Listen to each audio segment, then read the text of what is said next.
Everyone, stay calm and listen to the rescue team's instructions. Board the boat in an orderly fashion.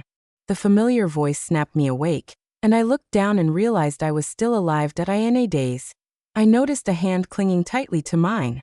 My instinct kicked in, and I struggled, only to meet the gaze of my husband's first love, Victoria Clark. Victoria glared at me, her voice sharp with entitlement as she said, "If there's only one spot left on the boat, you're letting me go first." I laughed and rolled my eyes. "Why should I give up my seat for you?" Victoria looked at me in disbelief, then began scolding me with a righteous tone. "You're so paranoid about me and Rick, but thanks to you, there's a shortage of rescue boats, and who knows if there'll even be enough spots left." She terrified I might get rescued before her. We were huddled on a second-floor balcony, quietly waiting for help to arrive. I glanced down at her hand wrapped around mine, and felt a storm of emotions rise inside me. A flash flood swept through the neighborhood, drowning most of the area in minutes. Patrick, the head of the local rescue team, rowed over to save us. The water was too violent, and we needed a lifebuoy to board the boat safely. At that crucial moment, Patrick made a decision. He threw me the only life preserver and shouted, "Live for me. Go see the world out there." Then he jumped into the water, choosing to stay behind and die with Victoria. He said, "Vicky, if we can die together in this lifetime, maybe that's a kind fate for us too." However, fate had its own twist. Only Victoria died.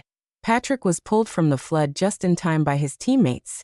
Afterward, I developed a critical illness and could only survive with the help of an oxygen tank. One day, while the nurse had stepped out, Patrick pulled the plug on my oxygen and tried to kill me. The memory of that moment, the panic, the helplessness, still made me tremble. He was the one who brought Victoria into our home against my wishes. He was the one who chose to save me and throw her life away. He was the one who leaped into the flood for her. Oh, how did it all become my fault? In a haze, flashes of memories with Patrick began to resurface. We got married because of an unexpected incident. While our marriage was not exactly sweet, he treated me well and was always willing to compromise, at least initially. That all changed the day Victoria suddenly showed up at our front door.